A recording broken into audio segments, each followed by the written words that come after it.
ये कहानी है मंगलपुर गांव की, जहां एक ऐसा खौफनाक राज छुपा हुआ है कि वहां कोई भी लड़की दुल्हन नहीं बन सकती, क्योंकि जैसे ही शादी की शहनाई बजती है वैसे ही अंधेरी ताकतों का एक बेहद भयानक और खूंखार राक्षस प्रकट होता है, जिसका नाम है वधूसुर। वो हर नई दुल्हन को उठाकर एक ऐसी जगह ले जाता है जहां से कोई भी वापस नहीं आता। सालों से चले आ रहे इस खौफ के बीच लंदन से अर्जुन और उसकी बहन मीरा इस गांव में कदम रखते हैं। उन्हें अपने दादाजी के विरासत में 500 करोड़ रुपए का एक बेहद खूबसूरत और आलीशान महल मिला है। लेकिन अर्जुन जैसे ही इस महल में अपनी बहन मीरा की शादी की तैयारियां शुरू करता है, सदियों से दबा हुआ वो खौफनाक इतिहास दोबारा जाग उठता है। आखिरकार इस 500 करोड़ के महल और वधूसुर का क्या कनेक्शन है? क्या अर्जुन अपनी बहन को इस नरभक्षी राक्षस के चंगुल से बचा पाएगा? और क्लाइमैक्स में आने वाले वो होश उड़ा देने वाला ट्विस्ट क्या है? चलिए देखेंगे आज की कहानी में। कहानी की शुरुआत एक तूफानी और कड़कती हुई रात से होती है। दिल्ली में रहने वाले 4 दोस्त रात के 1 बजे के पैसेंजर ट्रेन पकड़ने के लिए मंगलपुर स्टेशन आए थे, क्योंकि उन्हें अपने दोस्त की शादी में जाना था। लेकिन स्टेशन मास्टर के पूछने पर उन्हें पता चलता है कि बारिश की वजह से ट्रेन लेट है। इसीलिए वो स्टेशन पर बैठे एक बाबा की आग के पास जाकर बैठ जाते हैं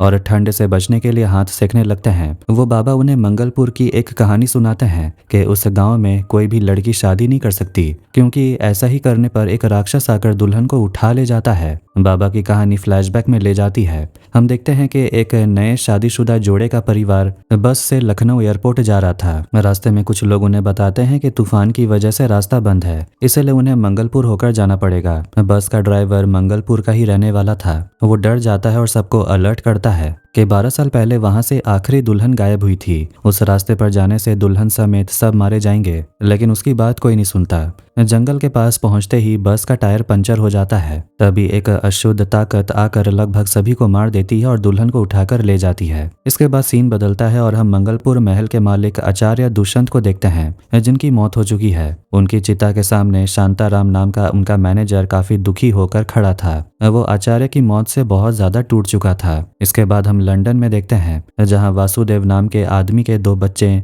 मीरा और अर्जुन रहते हैं। मीरा की शादी राहुल नाम के लड़के से तय हुई है, लेकिन राहुल के परिवार के पंडित को मीरा की कुंडली में कुछ दोष मिलता है। इसलिए वीडियो कॉल के जरिए पहले मीरा की शादी एक पेड़ से कराई जाती है और फिर उस पेड़ को काट दिया जाता है ताकि कुंडली का दोष खत्म हो जाए। यहाँ अर्जुन को अपनी बहन के लिए कुछ मंत्र बोलने थे, जो वो ठीक से बोल भी नहीं पा रहा था। मीरा की शादी का मुहूर्त 13 नवंबर का निकला था। अर्जुन के पिता वासुदेव को शादी की लोकेशन से कोई फर्क नहीं पड़ता, उनके लिए कन्यादान करना ही सबसे जरूरी था। वासुदेव अपने बेटे अर्जुन के साथ ऊपर से थोड़े सख्त दिखते हैं, क्योंकि उन पर बहुत सारा कर्ज है, लेकिन वो दिल से अर्जुन को बहुत प्यार करते हैं। ये बात मीरा अर्जुन को समझाती है। इसके बाद वासुदेव एक लेक्चर देने के लिए सिडनी चले जाते हैं और उन्हें बोल देते हैं कि फोन नहीं करने। वासुदेव के जाने के बाद वहाँ एक वकील आता है। वो बताता है कि मीरा के नाम पर उनके दादा आचार्य दुष्यंत एक बहुत बड़ा महल छोड़ गए हैं, जिसकी कीमत करीब 500 करोड़ रुपए है। ये सुनकर मीरा और अर्जुन दोनों हैरान रह जाते हैं, क्योंकि उन्हें पता ही नहीं था कि उनके कोई दादाजी भी हैं। उनकी माँ का नाम यशोदा था। दोनों भाई बहन अपने पिता को फोन करके ये कंफर्म करने की कोशिश करते हैं, लेकिन वो तो फोन ही नहीं उठाते।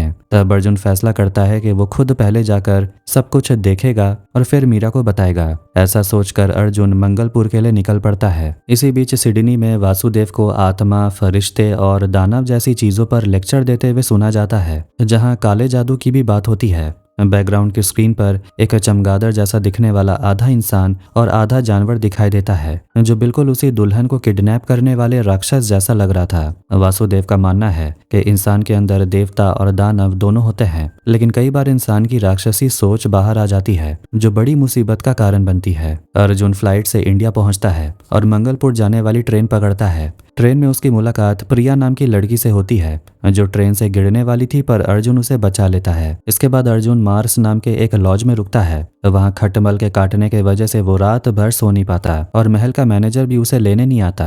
वहाँ एंथनी नाम का एक रिसेप्शनिस्ट था, जो अर्जुन का काफी मजाक उड़ाता है। अर्जुन जब एंथनी से वहाँ की पुरानी एंटीक लाइटों के बारे में पूछता है, तो वो शंभू नाम के आदमी का नाम लेता है, जो पूरे गाँव में ये चीजें सप्लाई करता है। सुबह चाय पीते समय वहाँ मैनेजर शांताराम आता है, जो पिछली रात स्टेशन में नहीं आया था। उसका कहना था कि मंगलपुर शापित है। वो अर्जुन से माफी मांगता है और शिव मंदिर के दर्शन करने के बाद वो अर्जुन को महल में ले आता है। महल बाहर से बहुत अच्छी हालत में तो नहीं था, लेकिन अंदर से वो बेहद ही खूबसूरत था। महल को थोड़े से रेनोवेशन की जरूरत थी। वहाँ अर्जुन को अपनी माँ यशोदा की भी एक तस्वीर टंगी हुई दिखती है। शांताराम बताता है कि महल में भूत हैं, इसीलिए उसके दादाजी सिर्फ पूजा करने आते थे। महल के पीछे पिशाच वन है, जहाँ रात में जाना मना है। शुरुआत में गायब हुई दुल्हन यहीं लापता हुई थी। अर्जुन रात में वहीं रुकने का फैसला करता है, जिससे कि शांताराम डर जाता है, क्योंकि वहां पहले एक गार्ड ने खुद को खत्म कर लिया था और दो तो पागल हो गए थे। रात में अर्जुन अपनी बहन मीरा को फोन करके बताता है कि 13 नवंबर को शादी यहीं होगी। तभी अचानक सिग्नल कट जाता है। महल में कोई अजीब सा साया दिखता है। अगले दिन सुबह गांव वाले अर्जुन को जिंदा देखकर हैरान हो जाते हैं। अर्जुन वेडिंग प्लानर जगदीश को बुलाता है। शादी की बात सुनकर मजदूर डर कर भाग जाते हैं। तब शांताराम वधूसुर की कहानी सुनाता है। एक असुर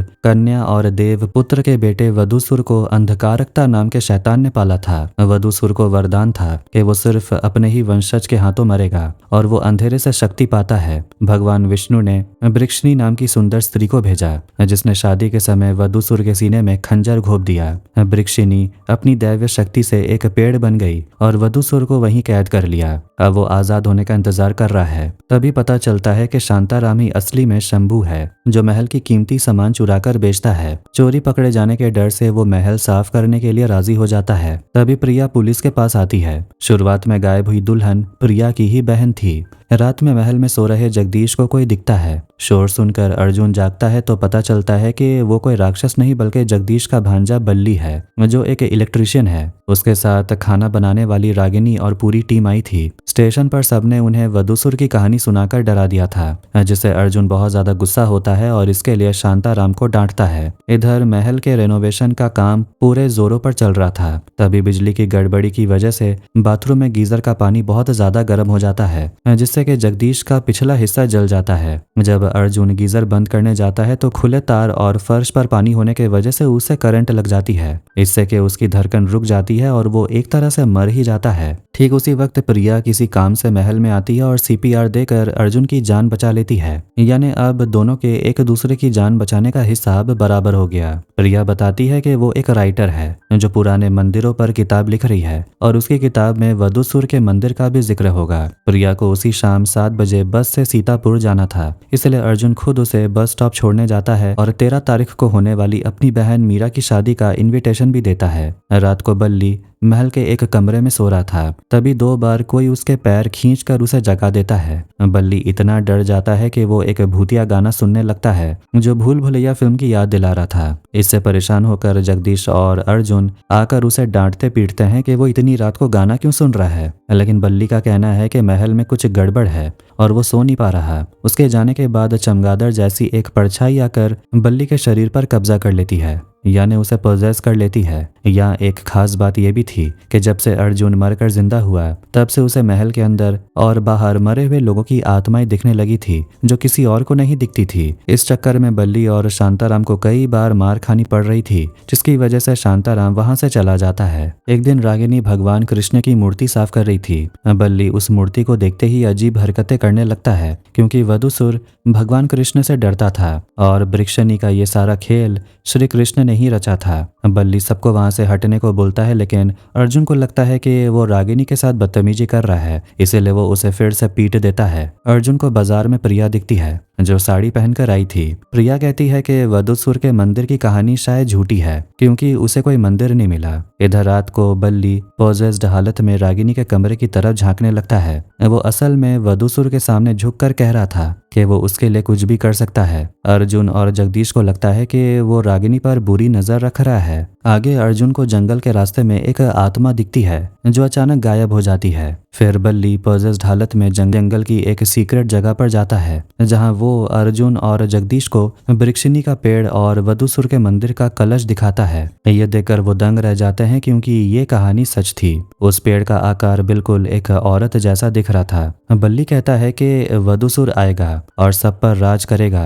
लेकिन तभी एक थप्पड़ खाते ही बल्ली होश में आ जाता है। ठीक उसी वक्त चमगादड़ों का एक झुंड उन पर हमला कर देता है। बल्ली और अर्जुन भागकर महल पहुंच जाते हैं, पर जगदीश पीछे छूट जाता है। अगली सुबह पुलिस जगदीश को बचाकर महल लाती है, जो एक नाले में गिरा हुआ मिला था। वो आते ही बल्ली को मारने दौड़ता है, क्योंकि वो उसे छोड़कर अकेला भाग गया था। तभी पता चलता है कि जगदीश असल में विग पहनता है और बिना बालों के उसे देखकर अर्जुन पहचान ही नहीं पाता। इसके बाद अर्जुन को प्रिया मिलती है, जिसके कपड़े अचानक बदले हुए थे। दोनों के बीच प्यार बढ़ने लगा था और अर्जुन इन पलों को अपने वेब कैम में रिकॉर्ड कर लेता है। अर्जुन प्रिया को वो रहस्यमय पेड़ और मंदिर का कलश दिखाने ले जाता है। वहां पहुंचते ही अचानक चमगादड़ों का झुंड दिन के उजाले में ही उन पर हमला कर देता है। आसमान में अंधेरा छा जाता है, क्योंकि चमगादड़ सूरज को ढक रहे थे। प्रिया कहती है कि वधूसुर आ रहा है, हमें उजाले की तरह भागना होगा, क्योंकि वो रोशनी बर्दाश्त नहीं कर सकता। तभी वहां खौफनाक वधूसुर आता है और उसे देखकर लगता है कि वो किसी इंसान के शरीर में आया है, क्योंकि कहानी के हिसाब से असली राक्षस तो काफी ज्यादा बड़ा था। इसी बीच पता चलता है कि जगदीश असल में अर्जुन को धोखा दे रहा था और सस्ते काम में 10 गुना ज्यादा बिल बना रहा था। ठीक उसी समय अर्जुन के पिता वासुदेव का फोन आता है और वो बहुत गुस्से में होते हैं कि अर्जुन उस शापित महल में क्यों गया। वो साफ मना कर देते हैं कि मीरा की शादी वहां नहीं होगी, लेकिन मीरा अपने मंगेतर राहुल और परिवार के साथ मंगलपुर के लिए निकल चुकी थी। अपनी बेटी को बचाने के लिए वासुदेव खुद भी वहां के लिए निकलते हैं। वासुदेव के कहने पर अर्जुन गंगा पार करके गंगापुर जाता है और गुरु गोपाल दास आश्रम के प्रधान पुजारी से मिलता है। पुजारी बताते हैं कि वधूसुर कोई कहानी नहीं, बल्कि एक भयानक सच है। एक शैतानी ग्रुप उसे वापस लाना चाहता है। 13 कुंवारी दुल्हनों की बलि देकर वधूसुर को फिर से अपना असली शरीर और जीवन मिल जाएगा। वधूसुर शादी के तुरंत बाद उन्हें उठा ले जाता था। अर्जुन का परिवार यानी राजा पृथ्वीराज का वंश ही मंत्रों की शक्ति से इस असुर को रोककर रखता आया था और अर्जुन के दादा दुष्यंत लंबे समय से यही काम कर रहे थे। पुजारी बताते हैं कि दुष्यंत के मुताबिक शादी हो सकती थी, क्योंकि पुनर्जीवित होने की बात शायद सिर्फ कहानी हो, लेकिन दुल्हन क्यों गायब हो रही है, इस रहस्य को जानने के लिए वो अपने सहायक पंडित राम मोहन को महल भेजते हैं। पंडित जब पवित्र मिट्टी लेकर महल में जांच कर रहे होते हैं, तब पूजा घर के दरवाजे के छेद से देखते ही एक अदृश्य अशुद्ध ताकत उन्हें दूर फेंक देती है। पंडित डर जाते हैं और शाम होने से पहले लौटने का फैसला करते हैं। वो निर्देश देते हैं कि पूरे महल और पूजा घर में दिए जलाकर रखे जाएं, क्योंकि वधूसुर रोशनी या पवित्र आग के पास नहीं आ सकता। अर्जुन खुद पंडित जी को छोड़ने निकलता है, लेकिन तभी वधूसुर अपनी जादुई ताकत से सूरज को ढक कर अंधेरा कर देता है और अर्जुन की गाड़ी के आगे एक पेड़ गिरा देता है। बचने के लिए दोनों शिव मंदिर की तरफ भागते हैं, लेकिन रास्ते में एक लोहे का त्रिपाल आकर पंडित जी के गले पर लगता है और उनका गला कट जाता है। अर्जुन मंदिर की मूर्ति के पास होने की वजह से बच जाता है। इसके बाद अर्जुन पुलिस के साथ महल लौटता है, जहां दिए बुझ चुके थे। वो हथौड़े से पूजा घर तोड़ने की कोशिश करता है, तभी वधूसुर आकर उस पर हमला कर देता है। अर्जुन मोबाइल और फ्रिज की रोशनी का इस्तेमाल करके बच जाता है और आखिरकार गाड़ी की लाइट जलाकर पूरी रात गाड़ी में ही गुजारता है। अगली सुबह जगदीश उसे जगाता है। अर्जुन की पीठ पर गहरे खरोच के निशान देखकर तय हो जाता है कि वधूसुर की कहानी सच है। अर्जुन अपने पिता वासुदेव को फोन करके शादी कैंसिल करने को बोलता है, लेकिन तभी मीरा और राहुल अपने परिवार के साथ वहां पहुंच जाते हैं। अब शादी रोकना नामुमकिन था। वसुदेव और अर्जुन गंगापुर के पुजारी से मिलते हैं। पुजारी को शक होता है कि किसी ने जानबूझकर वधूसुर को जगाया है। फैसला होता है कि मीरा की शादी दिन के उजाले में ही की जाएगी और शाम से पहले उसे गंगा पार भेज दिया जाएगा। इसके लिए बंद पूजा कक्ष को खोलना जरूरी था। उनके जाने के बाद पुजारी को अपनी शक्तियों से पता चलता है कि अब तक 12 दुल्हनों की बलि दी जा चुकी है और 13वीं बलि मीरा की होने वाली है। अर्जुन उस केयरटेकर के पास चाबी मांगने जाता है, जिसके पास दुष्यंत चाबी छोड़ते थे, पर वो मना कर देता है। दोनों के बीच हाथापाई होती है। तभी वहां कोई गोली चलाता है। वो कोई और नहीं बल्कि खुद दुष्यंत थे, जो जिंदा थे और उन्हें अपनी मौत का नाटक किया था। वासुदेव उन्हें गुरुजी कहकर बुलाते हैं। दुष्यंत बोलते हैं कि वो सिर्फ अपने बेटे को बचाना चाहते हैं और उन्हें यहाँ से चले जाना चाहिए। इसके बाद असली रहस्य सामने आता है। दुष्यंत इस महल में एक आश्रम चलाते थे, जहाँ उनके 2 शिष्य थे, एक वासुदेव और दूसरा उनका अपना बेटा माधव। खास बात यह थी कि अर्जुन का चेहरा हूबहू माधव से मिलता है। एक दिन आश्रम में डांस सिखाने के लिए यशोदा नाम की एक लड़की आती है। यहीं से लव ट्रायंगल शुरू होता है। वासुदेव और यशोदा एक दूसरे से प्यार करते थे, हैं, लेकिन माधव भी यशोदा के प्यार में पागल हो गया था। उन्हीं दोनों दुष्यंत, माधव और वासुदेव को कुछ मंत्र बोलना सिखा रहे थे, लेकिन यशोदा को देखकर माधव का ध्यान भटक जाता है और वो गलत मंत्र बोलने लगता है। ठीक वैसे ही गलती जो शुरुआत में अर्जुन ने की थी। इस गलती पर दुष्यंत उसे बहुत डांटते हैं और पूजा रूम में ले जाकर एक मॉडर्न मशीन दिखाते हैं। दुष्यंत बताते हैं कि उनके पूर्वज यहाँ सूर्यास्त से सूर्योदय तक लगातार मंत्र पढ़ते हैं, क्योंकि यहाँ की आवाज सीधे वधूसुर के मंदिर तक पहुँचती है, जो उसे शांत रखती है। लेकिन कुछ लोगों ने इन मंत्रों को उल्टा पढ़कर वधूसुर को जगाने की कोशिश की थी। पुजारियों के लिए रात भर जाग कर मंत्र पढ़ना मुश्किल था, इसलिए उन्होंने ये खास मशीन बनाई जिससे शाम से सुबह तक अपने आप मंत्र चलते रहे और वधूसुर आजाद नहीं हो पाता। जब माधव पूछता है क्या ये हमेशा के लिए करना पड़ेगा, तब दुष्यंत बताते हैं कि अगर लगातार 36,000 पूर्णिमा तक ये मंत्र चलते रहे, यानी करीब 3,000 साल तक, तो वधूसुर हमेशा के लिए खत्म हो जाएगा। लेकिन अगर कोई उसे जगाएगा तो वो उसकी इच्छा तो पूरी कर देगा, पर बदले में वो इंसान हमेशा के लिए वधूसुर का गुलाम बन जाएगा।